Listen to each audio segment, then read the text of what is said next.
ஆண்டவராகிய இயேசு கிறிஸ்துவின் நாமத்தில் நான் வாழ்த்துகிறேன். இந்த நாளுக்கு கர்த்தரை ஸ்தோத்திரிக்கிறேன். எத்தனை சந்தோஷமாக இருக்கிறீங்க? அல்லேலூயா. உங்கள் அலையில் ரொம்ப இயேசு கிறிஸ்து வெளியே வந்த மாதிரி தெரியலையே, கல்லறையில் இருக்கிற மாதிரிலாம் இருக்கு.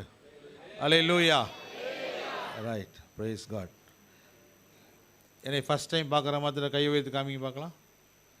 ரைட் ரைட் சரி. கர்த்தர் நல்லவர். இந்த நாளில் கூட கர்த்தருடைய வார்த்தையை கொடுப்பதற்கு முன்பாக எங்கே போனாலும் எப்போதுமே உங்களுக்கு ஒரு பாட்டு இது வரைக்கும் சொல்லிக் கொடுத்துன்னு நம்புகிறேன். என்ன பாடம் ஞாபகம் இருக்குது? அதிலே இங்கே ஞாபகம் இருக்குது. ஒன்றும் இல்லை, நீங்கள் சொல்கிற மாதிரி தெரியுது. இந்த பாட்டு என்னாலும் என் வாழ்விலா ஒன்றா ரெண்டா?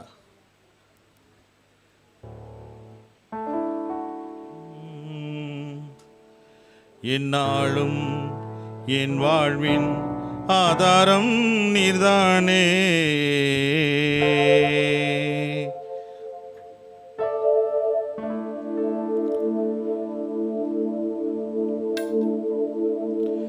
என்னாலும் என் வாழ்வின் ஆதாரம் நீர்தானே. உம்மருகில் வந்த பின்னே என் பாரம் மறந்தேனே. என்னாலும் என் வாழ்வின் ஆதாரம் நீர்தானே. அளவில்லா ஞானத்தினால் அகிலம் படைத்த தேவன் நீரே. எண்ணி முடியா சுடர்களையும் பேர் சொல்லி அழைத்திடும் தேவன் நீரே.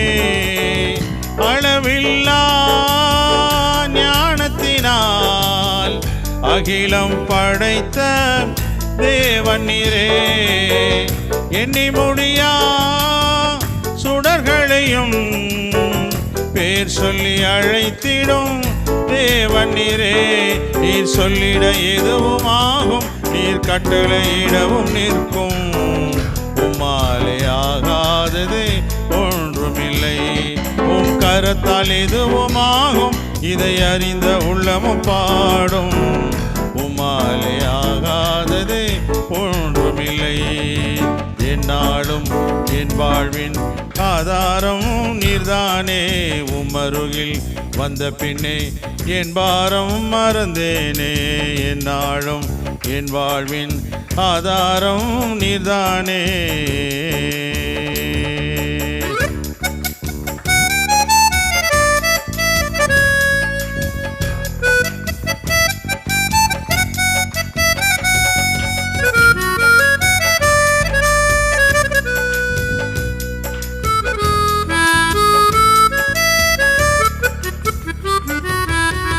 உந்தன் வார்த்தை நீர் அனுப்ப பர்வதம் உருகி ஓடச் செய்யும்.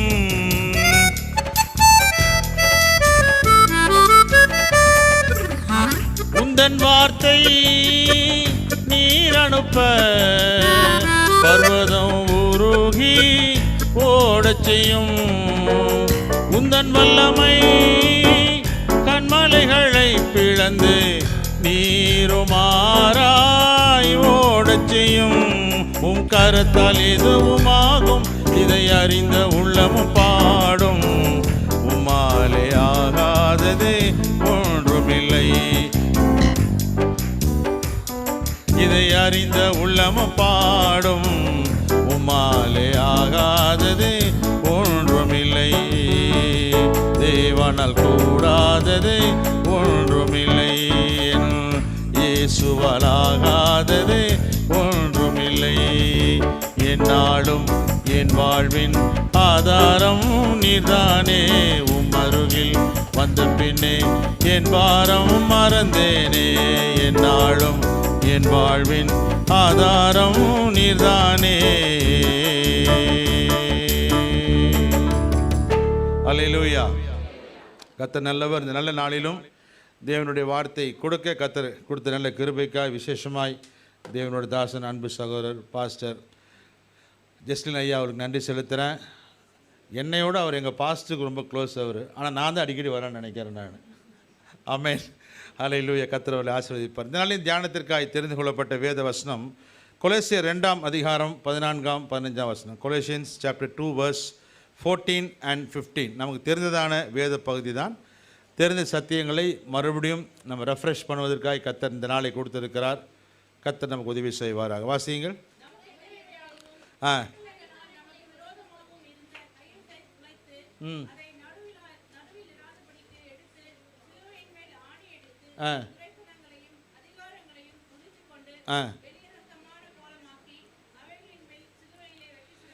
அவைகளின் மேல் சிலுவையிலே வெற்றி சிறந்தார். எங்க வெற்றி சிறந்தார்? சிலுவையிலே வெற்றி சிறந்தார். இப்போ சிலுவை அவமானத்தின் சின்னமா வெற்றியின் சின்னமா? அப்போ சிலுவை குறித்து தியானிக்கும் பொழுது துக்கப்படணுமா சந்தோஷப்படணுமா? எப்படி வெற்றியின் சின்னம்? மரணத்தை ஜெயித்தார். சிலுவையில் மரணத்தை ஜெயித்தார். ஆனால் உங்களுக்கு சின்ன ஒரு எக்ஸாம்பிள் நான் காமிக்கிறேன் பாருங்களேன், சொல்கிறேன் பார்த்தீங்களா? சிலுவை என்பது 2 கட்டைகளை உடையது. ஒன்று எப்போதுமே வெர்டிக்கல் போல் ஒரு இடத்துல நிறுத்தி வச்சுருப்பாங்க. நேரடியான ஒன்றை எப்பொழுது ஒரு இடத்துல நிறுத்தி வச்சுருப்பாங்க. சிலுவை சுமக்கிறவர்கள் ஒரு கட்டையை பிளாட்டிபுலம் என்று சொல்வார்கள். அதைத்தான் ஒரு மனிதன் சுமந்து கொண்டு போக வேண்டும். அதாவது மரண தண்டனைக்கு நியமிக்கப்பட்ட கைதியாக இருக்கிறவன் ஒன்றை சுமந்து கொண்டு போக வேண்டும். அப்போ நல்லா கவனிங்க, இது கணக்கின்படி என்ன அடையாளம், என்ன குறியீடு? இது மேத்ஸில் சொல்லுங்கள், மேத்ஸ். அப்போ சிலுவை முதல்ல எப்படி இருந்துச்சுன்னா மைனஸாக தான் இருந்துச்சு. எப்படி இருந்துச்சு? மைனஸாக தான் இருந்துச்சு.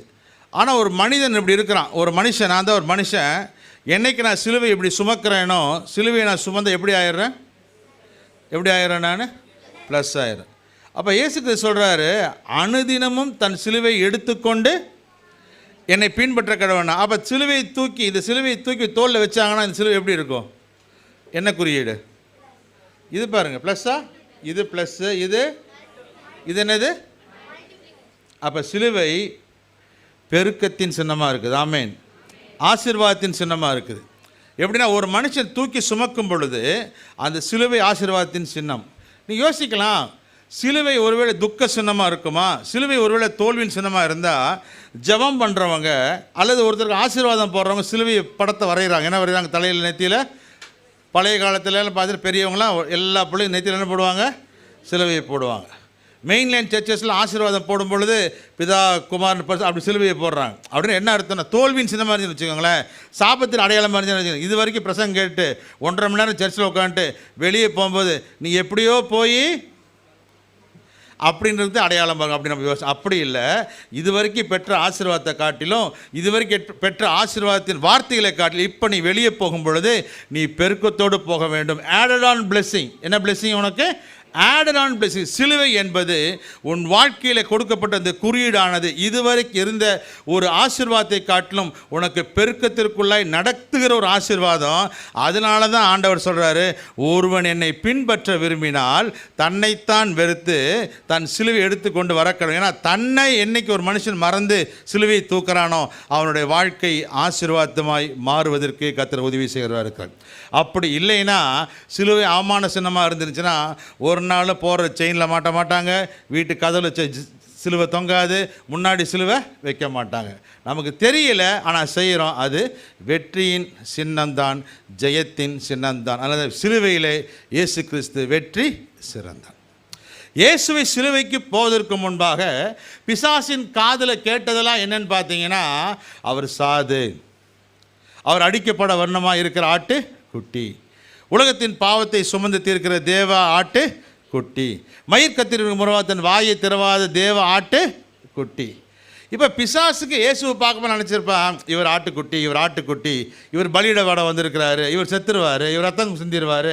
இப்படி தான் அவனுக்கு இன்ஃபர்மேஷன் உள்ளே போயிட்டே இருந்திருக்கு.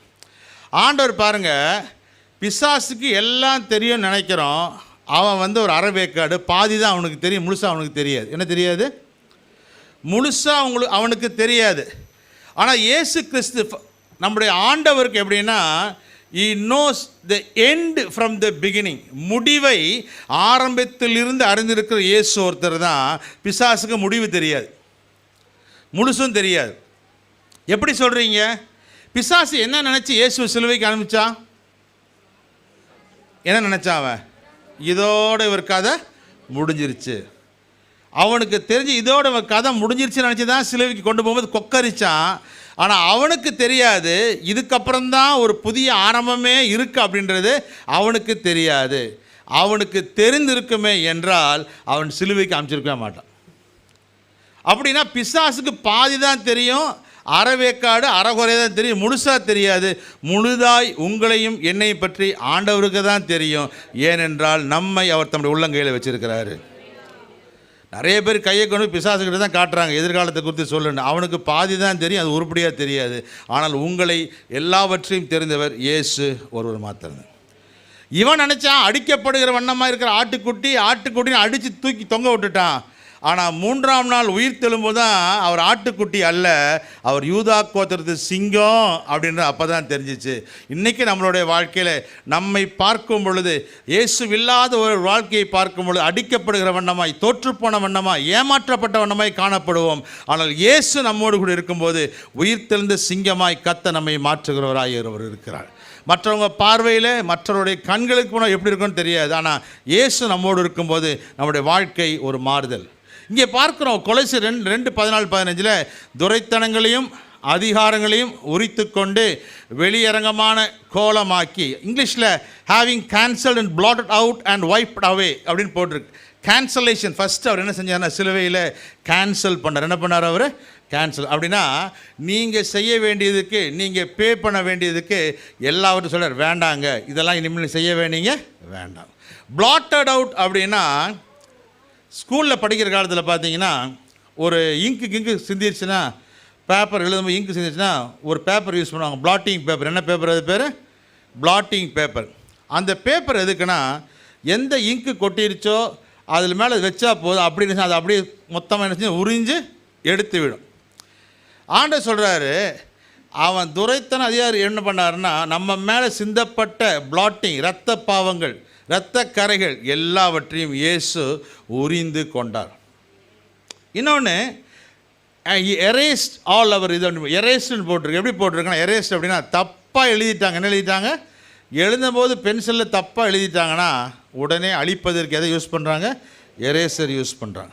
அப்படின்னா நமக்கு விரோதமாகவும் நமக்கு எதிரடையாகவும் இருந்த கட்டளைகள், துரைத்தனங்கள், அதிகாரங்கள், இவை எல்லாவற்றையும் இயேசு என்ன பண்ணிட்டார்னா சுத்தமாக அடையாளம் இல்லாதபடிக்கு அதை துடைத்தெடுத்தார். அதை பிளாட் அவுட் பண்ணிட்டார், அதில் அழித்து போட்டார். இனிமேல் கவலைப்பட வேண்டியது. ஏனென்றால் எல்லாவற்றையும் இயேசு சிலுவையிலே வெற்றி சிறந்து ஆணி அடித்தார். ஆணி அடித்தார் அப்படின்னா, பழைய காலத்தில் ஹோட்டல்ஸ்க்கெலாம் போனீங்கன்னா ஒரு பில்லு, பொருள் வாங்குகிறோம், கடையில் பொருள் மளிகை சாமான் வாங்கினதுக்கப்புறம் பணம் கட்டணுன்னு என்ன பண்ணுவாங்க அப்படின்னா, அந்த பில்லு எடுத்து ஒரு கம்பி ஒன்று வச்சுருப்பாங்க. என்ன பண்ணுவாங்க? அதில் அப்படி குத்தி வச்சுருவாங்க. குத்திட்டா என்ன அர்த்தம்னா, இந்த ஆள்கிட்ட என்ன வாங்கியாச்சு? காசு வாங்கியாச்சு, இந்த ஆள்கிட்ட பணம் வாங்கியாச்சு, இனிமேல் ஒரு பே பண்ண வேண்டிய அவசியம் இல்லை. சப்போஸ் நீங்கள் பில்லு கணக்கு காமிக்கணுங்க, பில்லை கொடுங்கன்னு சொன்னாலும் என்னமோ டக்குன்னு ஓட்டை போட்டு தான் எடுத்து அவங்க கொடுப்பாங்க. அதில் ஓட்டை போட்டு தான் கொடுப்பாங்க. ஏன்னா it has been paid in full. அப்படின்னா இதுக்கு நீங்கள் இனி பணம் செலுத்த வேண்டியது இல்லை, இதை நீங்கள் செலுத்தி விட்டாச்சு. அப்படிதான் ஆணி அடித்தார். அப்படின்னா நீங்கள் செலுத்த வேண்டிய அவசியம் இல்லை, அவர் செலுத்தி முடித்து விட்டார். அந்த செலுத்தி முடித்து விட்டார் அப்படின்றதற்கு கிரேக்க வார்த்தை டெட்லிஸ்டாய். டெட்லிஸ்டாய் சொல்லுங்கள். டெட்லிஸ்டாய் என்ன வார்த்தை இது? கிரேக்க வார்த்தை. எப்போ சொல்லுவாங்கன்னா அந்த வார்த்தையை, ரோம கவர்னர்ஸ் அவங்க ஒரு சட்டத்தை பாஸ் பண்ணுறாங்க, ஒரு ஆர்டர் பாஸ் பண்ணுறாங்க.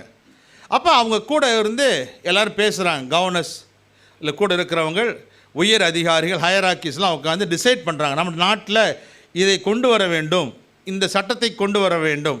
இப்போ நம்ம நாட்டில் பில் பாஸ் பண்ணுறாங்க, ஒவ்வொன்றுக்கு பில் பாஸ் பண்ண பாராளுமன்றத்தில் ஒரு புதிய சட்டம் இயற்றுறாங்க. ஏதோ ஒன்றுக்கு சட்டம் இயற்றும் பொழுது எல்லோரும் உட்காந்து எம்பிஸ் உட்காந்து பேசுவாங்க. முடிந்ததுக்கப்புறம் அதை அறிவிப்பார்கள். இதுதான் நடைமுறையில் உள்ளது.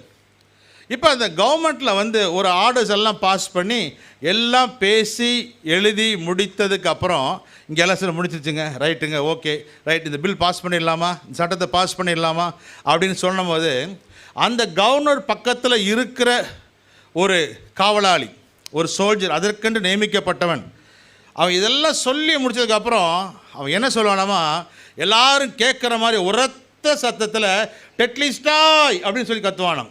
அப்படின்னா பேச்சுவார்த்தை முடிந்து விட்டது, பில் பாஸ் பண்ணியாச்சு, ஆர்டர் போட்டாச்சு, இனிமேல் கேன்சல் பண்ண வேண்டியதில்லை. இயேசு கிறிஸ்து யோவானில் அவர் கடைசி 7வது 6வது வார்த்தை சொல்லும்போது இயேசு கிறிஸ்து சொன்னார், இட் இஸ் ஃபினிஷ்ட். என்ன சொன்னார்? It is finished. அவர் கிரேக்க வார்த்தையில் பேசலை, அவர் பேசினது எபிரேய வார்த்தை, அரேமிய மொழியில் அவர் ஒருவேளை கிரேக்க வார்த்தையில் பேசியிருப்பார் என்று சொன்னால் இயேசு கிறிஸ்து சிலுவையில் பேசின 6வது வார்த்தை என்னவென்றால் டெட்லிஸ்டாய் அப்படின்னு சொல்லியிருப்பார். இப்போ முடிந்தது அப்படின்னா 2 காரியம். ஒன்று, ஒரு பொருள் தீர்ந்து போச்சு, இல்லை அங்கே எம்டினஸ். அப்போ என்ன சொல்கிறோம்? சாப்பாடு தீர்ந்துருச்சுன்னா தீர்ந்து விட்டது, முடிந்து விட்டது அப்படின்றோம். வேலை செய்கிறோம், ஒரு பெயிண்ட் அடிக்கிறாங்க, வீட்டில் வேலை செய்கிறாங்க, ஒரு ஆசாரி வேலை செய்கிறாங்க, செய்ய வேலை முடிந்து விட்டது. அப்போ இந்த முடிந்து விட்டதுக்கும் இந்த முடிந்து விட்டதுக்கும் வித்தியாசம் என்னென்னா, இந்த முடிந்து விட்டது இனிமேல் அங்கே ஒன்றுமே இல்லை. இந்த முடிந்து விட்டது என்னென்னா, எவ்ரிதிங் ஹேஸ் பீன் கம்ப்ளீட்டட், எல்லாம் முடிந்தாயிற்று. இப்போ இந்த வார்த்தை பிசாசு கேட்டான் பார்த்தியா, முடிந்து விட்டது. இவன் நினச்சான் இதோட ஒரு முடிஞ்சார்னு நினச்சான். அவர் சொன்னார் முடிஞ்சதுன்னா இதில்டா நீ முடிஞ்ச, அதான் என்ன செஞ்ச நான் சொல்ல வந்தேன். அப்போ எல்லாவற்றையும் இயேசு சிலுவையிலே நமக்காக முடிக்கிற ஆண்டவராய் அவர் இருந்தார், முடித்தார். எல்லாவற்றையும் அவர் முடிக்கிறவராய் அவர் இருந்தார். எதையெல்லாம் ஆண்டவர் முடித்தார்னா, சாபங்கள். பழைய ஏற்பாட்டில் பார்க்குறோம், ஒரு பெண் பாவம் செய்து விட்டால் அவளுக்குன்னு சீட்டை எழுதி இந்த பாவம் செஞ்சுட்டா அப்படின்னு சொல்லிட்டு அந்த சீட்டை எழுதி அதில் நெருப்பில் சுட்டு அந்த ஆசிஸை எடுத்து அந்த சாம்பலை எடுத்து தண்ணீரில் கலக்கி அவளுக்கு குடிக்க கொடுப்பாங்க. அவள் பாவம் செஞ்சுருந்தானா வயிறுவீங்க, மற்ற காரியங்கள் ஓகே. இப்போ இது ஏன் குடிக்கிறாங்க அப்படின்னா, குடித்தா உள்ளே போய் அவள் பாவத்தை வெளிப்படுத்தி சாபத்தை காட்டக்கூடிய ஒன்றாக இருக்குது. ஆனால் இயேசு கிறிஸ்துவின் ரத்தம் எப்படின்னா, பூமியிலே மனுஷனோட ரத்தத்தை சிந்துவது பாவம், மனுஷ ரத்தத்தை சிந்தாத. ஆனால் இயேசு கிறிஸ்து சிந்தின அந்த இரத்தத்தை ஒரு மனிதன் குடிக்கும் பொழுது நம்முடைய வாழ்க்கையில் இருக்க சாபங்கள் மாறக்கூடிய ஒன்றாக இருக்குது. எது கீழே சிந்தினா சாபம், எது கீழே சிந்தினா பாவம் வந்துச்சோ அந்த இரத்தத்தை இயேசுவார் சொன்னார், இதை வாங்கி பருகுங்கள், இது உங்களுக்கு பாவ மன்னிப்பு உண்டாக உங்களுக்காய் சிந்தப்படுகிற புதிய உடன்படிக்கையின் இரத்தம், நியூ கவனன்ட் இயேசு நமக்கு கொடுக்கிறார். அப்படி என்றால் சாபத்தை தலைகீழாக மாற்றுகிற ஆண்டவராய் அவர் இருந்தார். அதே போல் நம்முடைய பாவங்கள் எப்படின்னா, இயேசு கிறிஸ்து சேர்ந்ததுக்கப்புறம், இயேசுவோடு சேர்ந்ததுக்கப்புறம் கிழக்குக்கும் மேற்குக்கும் எவ்வளவு தூரமோ அவ்வளவு தூரமாக நம்முடைய பாவங்களை நம்மை விட்டு என்ன செஞ்சார்? அவர் விலக்கினார். உண்மையாக பார்த்தோம்னா நம்முடைய பாவங்கள் தான் இயேசுவை தூரப்படுத்தி வைத்திருந்தது. ஏசாயா 43:25, ஏசாயா 44:24 வாசினா, நம்முடைய பாவங்கள் தான் அவருக்கும் நமக்கும் பிரிவினை உண்டாக்கிட்டு தூரம் கொண்டு போயிடுச்சு. ஆனால் இயேசு கிறிஸ்து நம்மக்கிட்ட வந்தப்போ பாவத்தை தூர தள்ளி வைக்கிறவராக இருந்தார். எவ்வளோ தூரம் தள்ளினார்னா, எவ்வளோ தூரம் தள்ள முடியுமோ இவ்வளோ தூரம் தள்ளினார். இதுக்கு மேலே அவரால் தள்ள முடியாது, ஏனால் இவ்வளோதான் கை போகும். அது சிலுவையிலே தன் ஜீவனை இவ்வளவாய் அன்பு கூர்ந்தார் என்று வசனம் சொல்லுகிறது. இன்றைக்கு நம்முடைய வாழ்க்கையிலே தேவன் அப்படிப்பட்ட ஒரு வாழ்க்கையை நமக்கு கொடுத்து நம்முடைய பாவங்களை மன்னித்து சாபங்களை விலக்கி மீட்டெடுத்து நம்மை வழிநடத்துகிற நல்ல ஆண்டவராய் அவர் இருக்கிறார். சிலுவையிலே பெறுகிறதான வெற்றி சின்னம், வெற்றி எப்படி இருக்கிறது என்று சொன்னால், ஒருவருக்கு மரண வாசனை, ஒருவருக்கு அது ஜீவ வாசனை. ரோம போர்ச்சவர்கள் போருக்கு போயிட்டு வரும் பொழுது எதிரி நாட்டை ஜெயித்து வருவார்கள். சண்டையிட்டு ஜெயித்து வரும் பொழுது ஊருக்குள்ளே வரும்போது பார்த்தீங்கன்னா வரவேற்கும்படிக்கு இன்சென்ஸ், அதாவது சாம்பிராணி புகைகள், அது போல் வாசனை திரவியங்களை போட்டு நல்லா அதை ஸ்மெல்லை வெளியே வர வச்சு போருக்கு போயிட்டு வரவங்கள வரவேற்பாங்களாம் உள்ளே வரும்போது.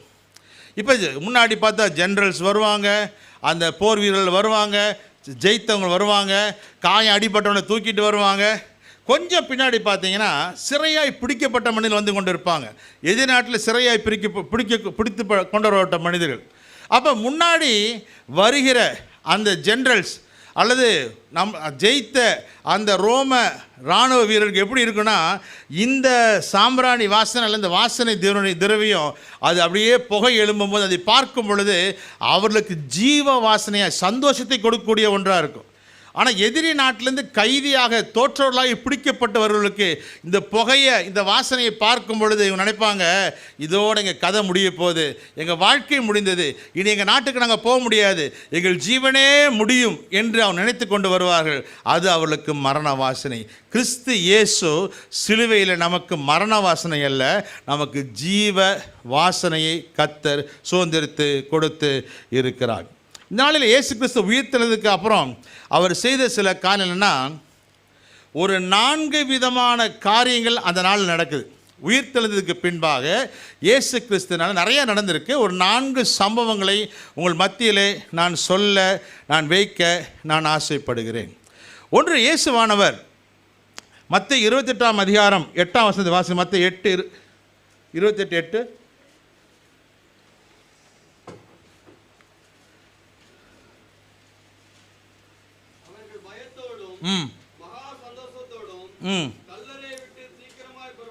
போதும். மகா சந்தோஷத்தோடும் கல்லறை விட்டு சீக்கிரமாய் புறப்பட்டு.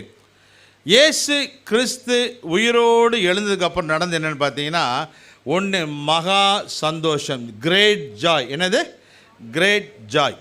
இன்னைக்கு உயிர்த்தெழுந்த இயேசு அவர் தம்முடைய ஜனத்திற்கு கொடுப்பது என்ன தெரியுமா? Great joy. பயம் கிடையாது. இயேசு கிறிஸ்து வெளியே வந்து சொல்கிறார், பயப்படாதீங்கன்னு சொன்னார். உங்களுக்கு கிரேட் ஜாய், மகிழ்ச்சியை கர்த்தர் கொடுக்கிறார், சந்தோஷத்தை கர்த்தர் கொடுக்கிறார். இயேசு கிறிஸ்து பிறக்கும் பொழுதும் கூட பார்த்தீங்கன்னா எல்லா ஜனத்துக்கும் மிகுந்த சந்தோஷம். இப்போ உயிரோடு எழும்புகிறார். உயிரோடு எழும்பி போகும்போதும் அவர்களுக்கு அதிக சந்தோஷத்தை கொடுக்குறாரு. அப்படின்னா ஆணை இருந்தாலும் 1000 பொண்ணு, இறந்தாலும் 1000 பொண்ணுன்ற மாதிரி இயேசு கிறிஸ்து இறந்தாலும் 1000 பொன், இறந்து உயிரோடு எழுந்தாலும் 1000 பொண்ணுன்ற மாதிரி எப்போதும் சந்தோஷத்திற்கு குறைவு வைக்காத ஆண்டவராய் அவர் இருக்கிறார். அவர் நம்மோடு கூட இருக்கும்போது மிகுந்த சந்தோஷத்தை தேவன் கொடுக்கிறார். 9ஆம் வசனம் சொல்லுது, இயேசுவானவர் அவர்களை பார்த்து வாழ்க என்றார். வாசிங்க 9:28.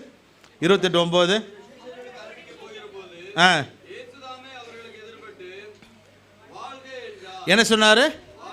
எதிர்பார்த்தோன்னு எதிரில் வரவங்கள பார்த்து என்ன சொன்னார்? அவர் வாழ்க.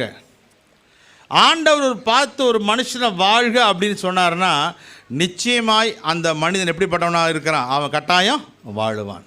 நம்ம உலகத்தில் பார்த்தீங்கன்னா வாழ்ந்து முடிஞ்சு ஆளே கிடையாது. இப்போ கூட சொல்கிறாங்க அந்த நாமம் வாழ்க, இந்த நாமம் வாழ்க. அவர் செத்து 90 வருஷம் ஆச்சு, ஆளே கிடையாது. ஆனால் இயேசு கிறிஸ்து ஒரு மனிதனை பார்த்து வாழ்க என்று சொன்னால் நிச்சயமாய் அந்த மனிதன் வாழ்கிறவனாக இருக்கார். அதே போல் கர்த்தருடைய ஒரு பிள்ளை ஒருத்தரை பார்த்து வாழ்க அப்படின்னு சொன்னாங்கன்னா வயிற்றில் இருக்கிற பிள்ளையே துள்ளுமாமா. ஆமென். வயிற்றில் இருக்கிற பிள்ளை துள்ளக்கூடிய அளவிற்கு ஒரு பெண்ணினுடைய வாழ்த்தல் இருந்துச்சு. தூதன் வாழ்த்தின மரியாளை பார்த்து, கிருபை பெற்றவளே நீ வாழ்க. அப்படி அந்த வாழ்த்துதல் எப்படிப்பட்டதோ, இந்த வாழ்த்து எப்படிப்பட்டதோ அது அப்படியே நடக்குங்க. தூதனுடைய வாழ்த்துதல் நிறைவேறும். தூதனால் அனுப்பப்படுகிற ஒரு பெண் அந்த அம்மா சொல்கிற வாழ்த்துலேயே கர்த்தர் அங்கீகரித்தார். அவங்களுடைய வாழ்த்துதலுக்கே கர்த்தர் மகிமையாய் செயல்படுவார் என்று சொன்னால், கர்த்தரே ஒரு மனுஷனை வாழ்க என்று சொன்னால் நிச்சயமாய் நாம் வாழுவோம். நாம் வாழ பிறந்தவர்களாய் நாம் இருக்கிறோம். அவருடைய வாழ்த்து வாழ்க எதிர்பட்டு சொல்கிறார், நீங்கள் வாழ்க. அந்த உயிர்த்தெழுந்த இயேசுவின் வல்லமை ஏனென்றால் அவர் வாழ்கின்ற ஆண்டவராய் அவர் இருக்கின்றார். 3ஆம் வசனம் வாசிங்க பார்க்கலாம். சாரி 10ஆம் வசனம் வாசிங்க.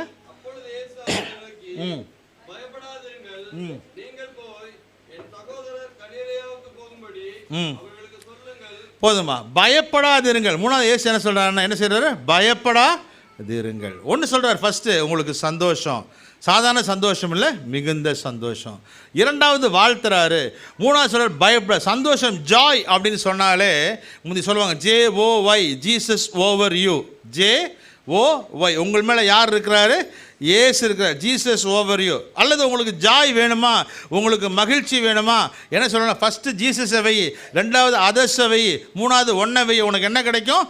ஜாய் கிடைக்கும் அப்படின்னு சொல்லுவாங்க. அப்போ நம்மளுடைய வாழ்க்கையில் இந்த இயேசு ஒரு மனிதன் தலையின் மேல் இருக்கும் பொழுது அவர் நமக்கு சந்தோஷத்தை, மகிழ்ச்சியை கொடுக்கிற ஆண்டவராய் இருக்கிறார்.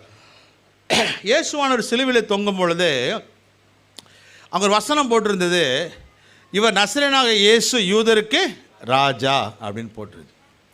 இயேசு கிறிஸ்து இந்த உலகத்தில் வரும் பொழுது 3 காரியங்களை நிலைப்பாட்டும்படிக்கு அவர் வந்தார்.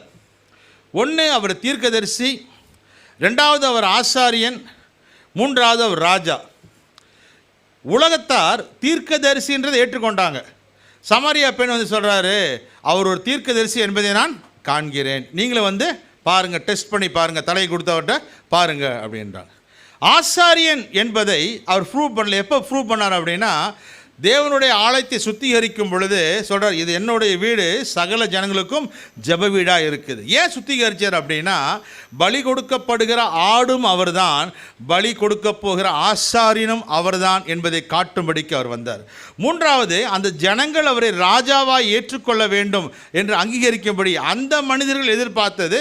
இஸ்ராயேல் மக்கள், யூத மக்களோட எதிர்பார்ப்பு என்னன்னா, எங்களை இந்த ரோமருடைய அடிமைத்தனத்திலிருந்து இவர் மீட்பார், இந்த ரோமர் அடிமைத்தனத்தை இவர் மீட்பாருன்னு அவங்க நினச்சி எப்படியாச்சும் ராஜாவா அவர் வரணும்னு சொல்லி எதிர்பார்த்தாங்க. இயேசு பிரசங்கம் பண்ணும்போது சொன்னார், மனம் திரும்புங்கள், பரலோக ராஜ்யம் சமீபத்திருக்குது. சீசர் சொல்கிறாரு, முதலாவது தேவனுடைய ராஜ்யத்தையும் அவருடைய நீதியும் தேடுங்கள். இயேசுவானவர் பேசும் பொழுது சொல்லும் பொழுதெல்லாம் இவர் speaking about the heavenly kingdom, தேவனுடைய ராஜ்யத்தை குறித்து பேசுகிறார்.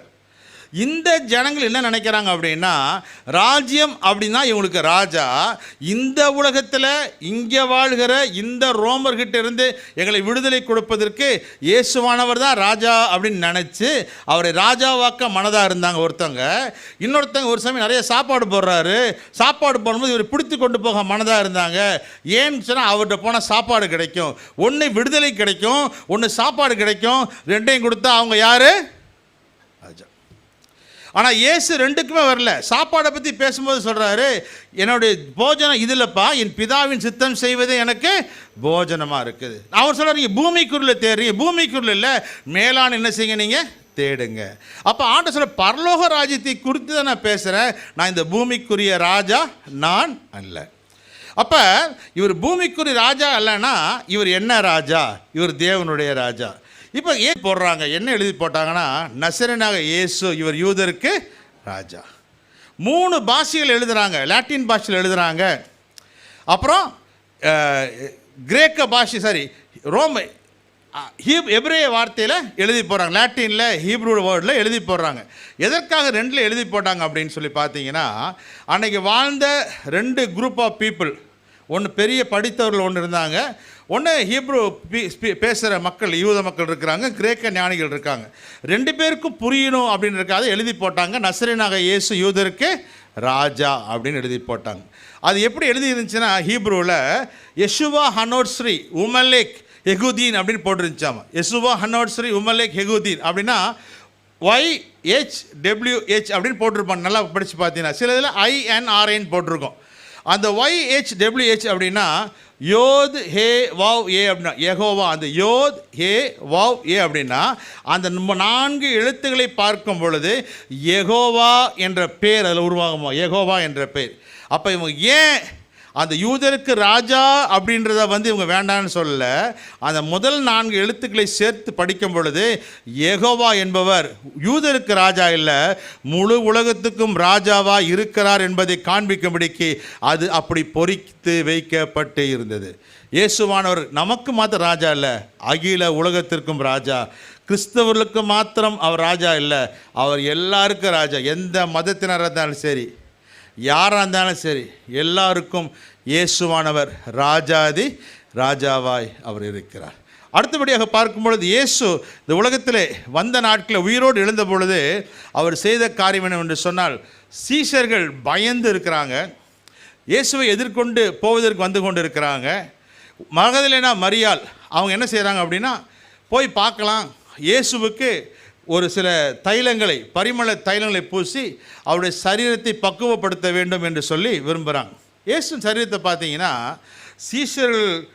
யூத போர்ச்சவர்கள் அவர் எந்த விதத்திலும் உயிரடைந்து விடக்கூடாது என்பதற்காக, எந்த விதத்திலையுமே தப்பிச்சு வந்துடக்கூடாதுன்றதுக்காக கொடுக்கப்பட்ட தண்டனை தான் அந்த மரண தண்டனை. ஒன்று சவுக்கினால் அடி, முள் கிரீடம் சூட்டுறாங்க, ரெண்டாவது ஈட்டினால் குத்துறாங்க. அந்த முள் கிரீடம் என்பது கம்ப்ளீட் நம்மளுடைய பிரெயினில் இருக்கிற நர்வஸ் சிஸ்டத்தை ஃபுல்லாக அஃபெக்ட் பண்ணுவாமா. அந்த சவுக்கினால் அடிக்கிற அடி சொல்கிறாங்க, வெளியே அடிக்கிறது உள்ள லங்ஸே ஓட்ட போட்டு ப்ரீத்திங் டிஃபிகல்ட்டி உண்டாக்கிறோம். ஈட்டினால் குத்துறாங்க அப்படின்னா எந்த விதத்திலையும் அவர் உயிரோடு எழுந்திருக்கவே கூடாது, தப்பிச்சு வந்துடக்கூடாது. அந்த கொடூரப்பணம். இன்னொன்று, வெள்ளை போலமும் கரிய போலமும் கலந்து அவர் சரீரத்தில் போட்டு அவர் 3 நாளாமா. இந்த வெள்ளை போலத்துக்கும் கரிய போலத்துக்கும் என்ன தரணும்? ஒன்று ப்ரிசர்வேட்டிவ், சரீரத்தை பாதுகாக்கக்கூடியது உண்டு. ரெண்டாவது, சரீரத்தில் இருக்கிற மாய்ஸ்சர், வாட்டர் எல்லாத்தையும் வெளியே எடுத்துரும். மூன்றாவது, சரீரத்தில் எந்தவித ஒரு உயிர் அணுக்கள், ஒரு செல்ஸு கூட வாழ விடாதபடிக்கு முற்றிலும் அழித்து விடுமாமா. அப்போ அவங்க நோக்கம் என்னென்னா, எந்த விதத்தில் இயேசுக்குள்ள ஒரு செல் இருந்துச்சு, ஒரு உயிரோடு வந்துட்டார் அப்படி சொல்லிவிட முடியாதபடிக்கு கம்ப்ளீட்டாக எந்த விதத்திலும் யாருடைய ஆதரவும் இல்லாமல் பிழைப்பதற்கு எந்த ஒரு அத்தாட்சியும் இல்லாத அளவுக்கு மிகவும் ஜாக்கிரதையாக ரோமர்கள் பார்த்து கொண்டார்கள், யூதர்கள் பார்த்து கொண்டார்கள். அவ்வளவுப்பட்ட கொடுமையான அந்த தண்டனை அவருக்கு கொடுக்கப்பட்டது. ஆனால் அத்தனை செய்தாலும் இன்றைக்கி உலகத்தில் பல கல்லறைகள் இருக்குது. பல கல்லறைகளில் பார்த்தீங்கன்னா எல்லா இடத்துலையும் போட்டிருக்காங்க, சில இடத்துல ஒவ்வொருத்தரை பற்றி போட்டிருப்பாங்க. ஒரு சில இடத்துல போட்டிருக்காங்க, சந்தன பெட்டியில் உறங்குகிறார். எங்கே உறங்குறாரு? எங்கே உறங்கினாலும் எந்திரிச்சு நீ வர முடியாது, வாய்ப்பே இல்லை ராஜா, சந்தன பெட்டியில் உறங்குகிறாரு. ஆனால் ஒரே ஒரு கல்லறையில் மாத்திரம்தான் உறங்குறாருன்னு போடல, உயிர் தெழுந்தார்னு போட்டிருக்கிறாங்க. என்ன போட்டிருக்கிறாங்க? உயிர் தெழுந்தார். Is risen, is not here. அப்போ உயிர் தெழுந்தார் அப்படின்னா என்ன நீங்கள் யோசிக்கலாம். தம்பி கொஞ்சம் எந்திரி, டங்குன்னு எந்திரி, உன்னை தான் எந்திரியா, உட்காந்துரு, அவ்வளோதான், உட்காந்துரு. இதுதான் உயிர் தெழுதல். இது என்னது? அந்த வார்த்தை என்ன போட்டிருக்கு அப்படின்னா, உயிர் தெழுதலுக்கு வார்த்தை என்ன போட்டிருக்குன்னா, ஒருத்தர் உட்காந்துருக்கணும் எந்திரிப்பான்னு சொல்கிறாங்க பார்த்தீங்களா, மூல பாஷையில் அதான் போட்டிருக்கு. ஏசு எப்படி உயிர் எழுந்தாருன்னா, பிதா படுத்துட்டியாப்பா 3 நாள் ஆச்சா, தம்பி எந்திரி, வேலைக்கு போகணும், கிளம்புன்னு எழுப்புறாங்க பார்த்தீங்களா, அது மாதிரி எந்திரி அப்படின்னு சொல்லி எழுப்பி விட்டது தான் அந்த வார்த்தை. அப்படின்னா மரணத்திலிருந்து அவர் ஜெயித்தது மிக சாதாரணமானது. எத்தனை பேர் விசுவாசிக்கிறீங்க? மரணத்தை அவர் ஜெயித்தார்னா அப்படி no fraction of a time. ஒரு மனிதன் உட்கார்ந்துருக்கணும், சார் கொஞ்சம் எந்திரிங்கன்னா எப்படி எந்திரிக்கிறாங்களோ, தூங்கிட்டு இருக்கணும் எப்படி எந்திரிக்கிறாங்களோ, அதை போல தான் மரணத்திலிருந்து எந்திரின்னு சொன்னோன்னு ஆண்டு எந்திரிச்சாராம். அப்படி சாதாரணமாக எந்திரிச்சதுனால தான் இன்றைக்கு அந்த உயிர்த்தெழுந்த வல்லமை ஒரு மனுஷனோட வியாதியை மாற்றுகிறது, சாபத்தை மாற்றுகிறது, பலவீனத்தை மாற்றுகிறது, எல்லா நிலைகளையும் மாற்றக்கூடியது அந்த உயிர்த்தெழுந்த வல்லமையாய் காணப்படுகிறது. இயேசு உயிர்த்து எழுந்து வர்றாரு. உயிர்த்தெழுவதற்கு முன்பாக மரியாள் போகிறாங்க. மரியாள் போகும்போது எதிர்பார்க்குறாங்க, நாங்கள் போய் அவங்க கந்தவர்க்கம்லாம் அவங்க கரிய போலலாம் போட்டு வச்சாங்க, இருந்தாலும் நம்ம ப்ரிசர்வ் பண்ணணும், அவருக்கு வாசனை திரவியங்கள் போடணும், வெள்ளை போலலாம் கொண்டு போய் போடணும் அப்படின்னு சொல்லிட்டு போகிறாங்க. போகும்போது அவங்களுக்கு ஒரு யோசனை என்னென்னா, ஒரு பெரிய கல் அந்த கல்லறை முன்பாக வைக்கப்பட்டிருக்குது. இவங்க எதிர்பார்க்குறாங்க, மனசில் யோசிக்கிறாங்க, யார் நமக்காக இந்த கல்லை புரட்டி தள்ளுவார்? நீ வாசிகள் பார்க்கலாம், எனக்காக வாசிகள் பார்க்கலாம். மார்க் 16ஆம் அதிகாரம் 3ஆம் வசனம்.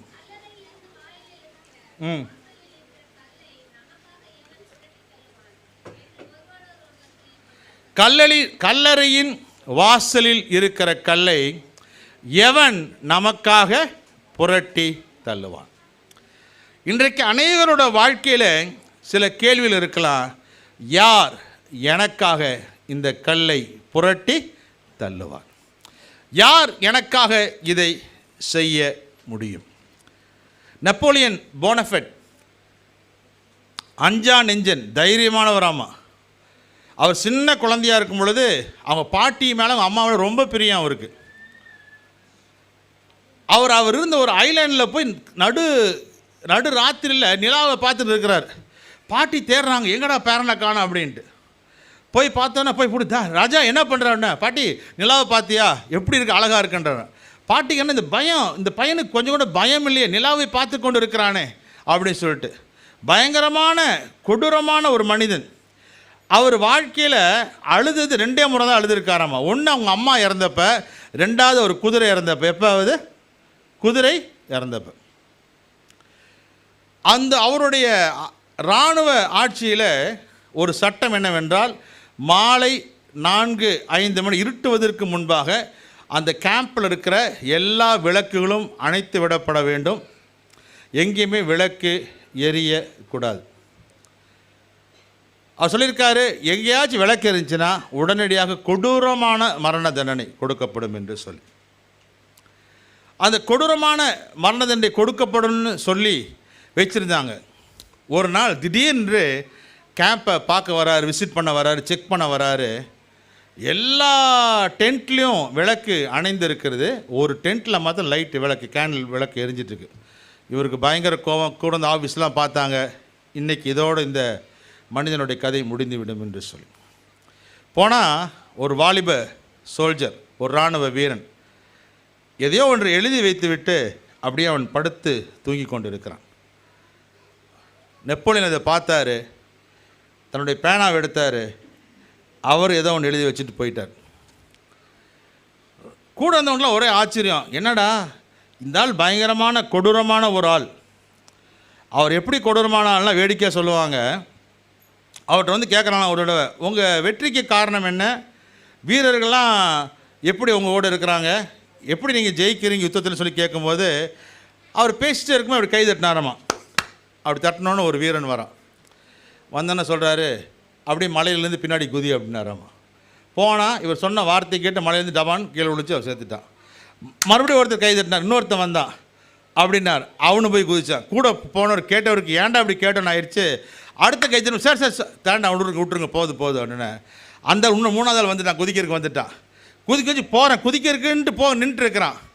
வந்தவர் சொல்கிறாரு, வேண்டாங்க, அவர் தான் வேண்டான்னு சொல்ல, நான் பேசிக்க கொஞ்சம் இல்லை சார், வேண்டாம் சார் விட்டுருங்க அப்படின்னா. சரிப்பா குதிக்க வேண்டாம்னா இவன் சொல்ல மாட்டேன், இது சொல்கிறான், இல்லை நான் குதிச்சே தீர்வேன் அப்படின்றான். ஏன்ப்பா அவர் தான் குதிக்க வேண்டாம்னு சொல்கிறாருல, எதுக்கு போய் குதிக்கிற அப்படின்னு. அவன் சொன்னானாம்மா, இந்த ஆட்டு இருக்கிறதுக்கு பதிலாக குதிச்சு கூட என்ன செஞ்சிடலாம், செத்தரலாம் அப்படின்னு. அப்படிப்பட்ட கொடூரமான ஒரு ஆள். அவர் அந்த கடிதத்தில் ஏதோ எழுதி வச்சுட்டு போனார். என்னென்னு பார்த்தா, இந்த மனிதன், இந்த இளம் வாலிபன் இராணுவ வீரன் எழுதியிருக்காமா, நான் இன்றைக்கி இரவு நான் என்னை தற்கொலை பண்ணிக்கலாம்னு நினைக்கிறேன். ஏன்னா நம்ம வாங்கின கடன் சுமை என்ன செய்யறதுன்னு தெரியல, இத்தனை வருஷம் ஆச்சு ஒன்றுமே என்னால் சேர்க்க முடியல. ஆகையால் இன்றைக்கி ராத்திரி நான் செத்துட்டேன்னா எப்படி இராணுவத்திலேருந்து கிடைக்கிற பணம் பெரிய தொகை உங்களுக்கு வரும், அதை எடுத்து கடனை அடைத்து விட்டு நீங்கள் சந்தோஷமாக இருங்க அப்படின்னு சொல்லியிருந்தேன். போனஃபட், ஹிட்லர் போனஃபட் எழுதினாராமா, யார் எனக்கு இதை அடைத்து தீர்வான் எழுதும்போது கீழே போட்டிருந்தான், நான் Hitler Bonaparte I will pay for it அப்படின்னு சொல்லிட்டு எழுதி வச்சுருந்தாராமா. ஒரு உலகத்தில் வாழ்கிற ஒரு சாதாரண ஒரு மனிதன், ஒரு அரசன், கண்ணீருக்கு சான்ஸே கிடையாது, கொடூரமானவன், அவன் கூட இரக்கம் வைக்கிறார் என்று சொன்னால் அவரை காட்டிலும் நம்முடைய ஆண்டவர் நம் மீது இரக்கம் வைத்து நமக்காக உதவி செய்கிற தேவனாய் இருக்கிறார். நம்ம வாழ்க்கையில் எது நிற்கிற எப்பேற்பட்ட கல்லாக இருந்தாலும், எவன் இதை நமக்காக புரட்டித்தலவான் என்று சொல்லும் பொழுது நமக்காக தூதனை ஏற்கனவே அனுப்பி அவர் புரட்டி தள்ளுகிற ஆண்டவராக இருக்கிறார். ஒருவேளை அந்த கல் எதுவாக இருக்கலாம், ஒருவேளை கடன் பிரச்சனையாக இருக்கலாம், வியாதியாக இருக்கலாம், ஏதோ ஒரு பாரம் உங்களுக்கு முன்னாடி அடைத்து கொண்டிருக்கும். தேவன் அதை மாற்ற வல்லமை உள்ளவராய் அவர் இருக்கிறார். அடுத்தபடியாக இயேசு கிறிஸ்து உயிரோடு எழுந்தப்ப 2 காரியம் செஞ்சார். வாசியமான யோவான் 21:3 ஜான் சாப்டர் 21:3. யோவான் 21:3 வாசிங்க.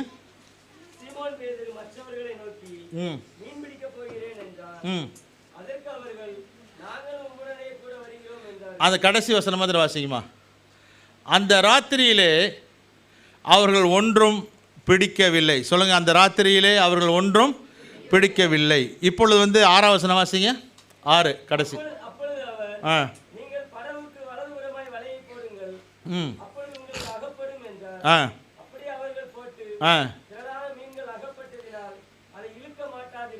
மூணாவது வசனத்தில் என்ன பாசிச்சோம்? 3வது வசனத்தில் அந்த ராத்திரியிலே ஒன்றும் பிடிக்கவில்லை. அப்புறம் 6வது வசனத்தில் எவ்வளோ?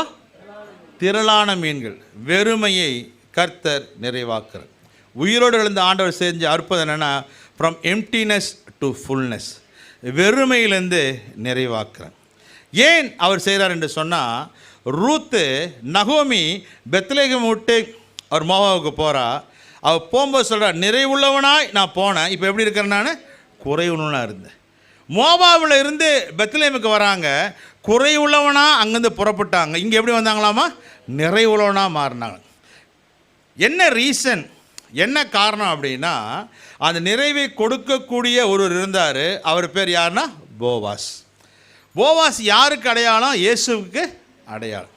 போவாஸ் எதற்கு அடையாளம்னா, கர்த்தருடைய ஆலயத்தில் வைக்கப்பட்ட 2 தூண்களில் ஒரு தூணின் பெயர் போவாஸ்.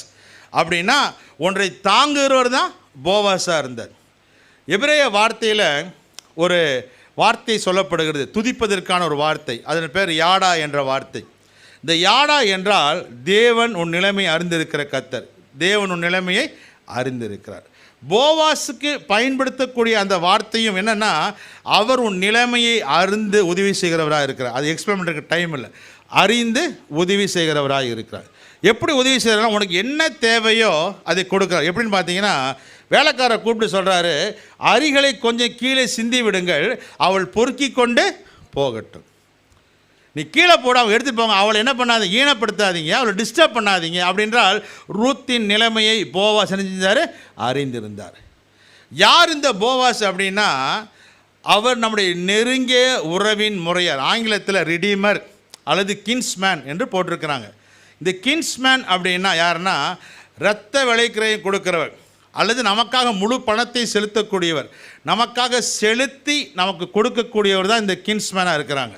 அப்போ அந்த ஊரில் கேட்குறாங்க, போவாஸ்கிட்ட போய் இந்த மாதிரி இன்னொரு திருமணம் என்று கேட்கும்போது சொன்னால், இன்னொருத்தன் இருக்கிறான் அவனை கேட்கலாம் பண்ணும்போது ரகோபை சொல்கிறான், இவன் நமக்கு நெருங்கிய உறவின் முறையான். இவர் யார்? இவனுக்கு நெருங்கிய உறவுன்னு எப்படி சொல்வீங்க? நமக்கு யார் நெருங்கிய உறவின் முறை சொல்லுங்கம்மா. நெருங்கிய உறவுன்னு பக்கத்தில் இருந்தால் நெருங்கிய உறவு. எப்படி, என்ன ரிலேஷனு? Blood relation. அப்போ ரூத்துக்கு போவாஸ் எப்படிப்பட்டவராக இருந்தாங்க? Blood relation, own blood. என்ன பிளட் அவர்? Own blood. இயேசு கிறிஸ்து எப்படிப்பட்ட மீட்பர் அப்படின்னா, சொந்த ரத்தத்தினால மீட்டார், நமக்கு சொந்தக்காரர் அவர். யார் அவர்? சொந்த. Is a kinsman. நம்மை மீட்டுக் கொள்கிறவர். நாம் செய்ய வேண்டிய கிரயத்தை, நமக்கு செலுத்த வேண்டிய பணத்தை அல்லது நாம் அடைய வேண்டிய நஷ்டத்தை, நாம் பாடுபட வேண்டிய பாடுகளை அவர் சிலுவையிலே நமக்காக மீட்டு கொண்டார். ஆகையால் தான் பக்தனாக யோபு சொல்கிறார், என் மீட்பர் உயிரோடு இருக்கிறார். ஆமென். அவர் மீட்டுக்கொள்ளக்கூடிய ஒருவர், அவர்தான் வெறுமையிலிருந்து நிறைவை கொடுப்பார். From emptiness to fullness. இன்னொரு காரியங்களை வாசிங்க. லூக்கா 27ஆம் அதிகாரம் 14ஆம் வசனம். லூக்கா 24:17.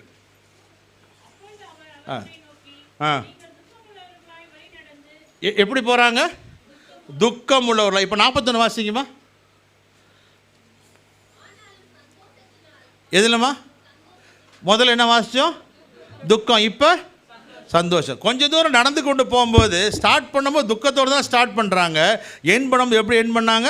சந்தோஷம். உங்கள் துக்கம் சந்தோஷமாய் மாறும். உயிர் தெளிந்த இயேசு செய்கிற காரியம் ஒன்று, நம்முடைய வாழ்க்கையில் காணப்படுகிற தடையை அவர் மாற்றுகிறார். நம்முடைய வாழ்க்கையில் காணப்படுகிற வெறுமையை தேவன் நிறைவாக்குறவராக இருக்கிறார்.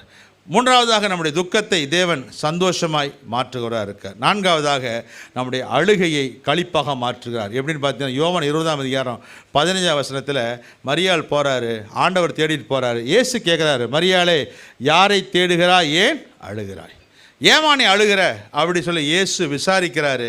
விசாரித்து அவர்கிட்ட பேசினோன்னே அவருக்கு பெரிய மகிழ்ச்சி. அதில் போடல சொல்கிறாரு, ஷி வாஸ் அஸ்டானி சொல்கிறார். ரபூனி, முதல்ல பார்த்தோன்னா தோட்டக்காரன், இப்போ ரபூனி என்று சொல்கிறார். பெரிய சந்தோஷம், பெரிய ஒரு மகிழ்ச்சி வருது. அழுகையை கர்த்தர் துடைத்து மாற்றி களிப்பாய் மாற்றுவராக இருக்கிறார். இயேசு உயிரோடு கூட எழுந்ததற்கு பின்பாக நம்மளுடைய வாழ்க்கையிலே களிப்பை கொடுக்கிறவர், தடையாக இருக்கிற கல்லை மாற்றுகிறவர், துக்கத்தை சந்தோஷமாய் மாற்றுகிறவர், வெறுமையை நிறைவாய் மாற்றுகிறவராய் இருக்கிறார். என்ன ரீசன் அப்படின்னா, இந்த இயேசு கிறிஸ்து நமக்காக அவர் சிலுவையை சுமந்தபடினாலே வெற்றியை எடுத்து வைத்திருக்கிறார். இப்போ நாம் சுமக்கிற அந்த சிலுவை எப்படின்னா, வேதத்தில் பார்க்குற ஒரு மனுஷன் இருந்தால், சிரேனா ஊரானிய சீமோன். முடிக்க விரும்புகிற வாசிங்க மத்தேயு 27ஆம் அதிகாரம் 32ஆம் வசனம். Matthew chapter 27 verse 32.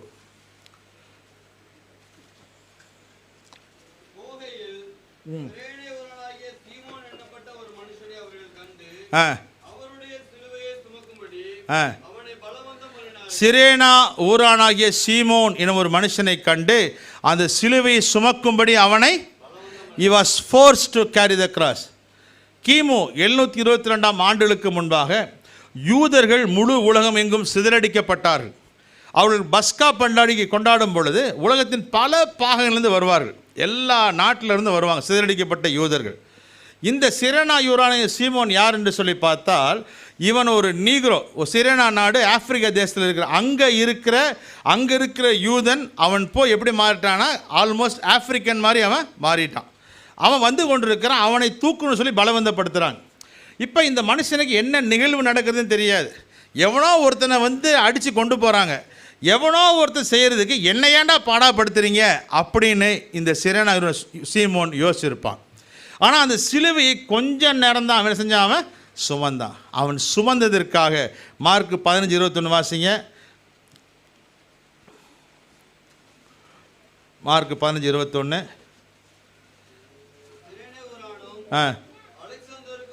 அலெக்சாந்தருக்கும் ரூஃபஸ்க்கும் தகப்பன் அவனோட பிள்ளைகள் பேர் அலெக்சாண்டர் ரூஃபஸ். கவனிங்க, அடுத்தது ரோமன்ஸ் 16:13 வாசிங்க. ரோமர் 16:13 வாசிங்க. Romans chapter 16 and verse 13.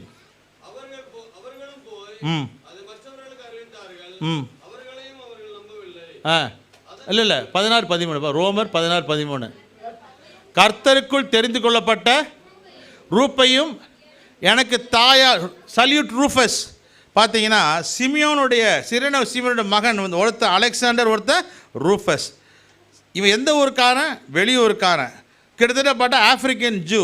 இவன் வந்து கொஞ்ச நேரம் தான் சிலுவையை சுமந்தான். அவனுடைய பிள்ளைகளுடைய பெயர் புதிய ஏற்பாட்டில் ரெக்கார்ட் பண்ணப்பட்டிருக்குது. ரோமன்ஸில் பார்க்கும்போது அவனுடைய பெயர், மகனுடைய பெயர், ரூஃபஸுடைய பெயர் ரெக்கார்ட் பண்ணப்பட்டிருக்கு. அப்போஸ்தலர் 13:1 ஒரு நிமிஷம் வாசிப்பாங்க. அப்போஸ்தலர் 13:1.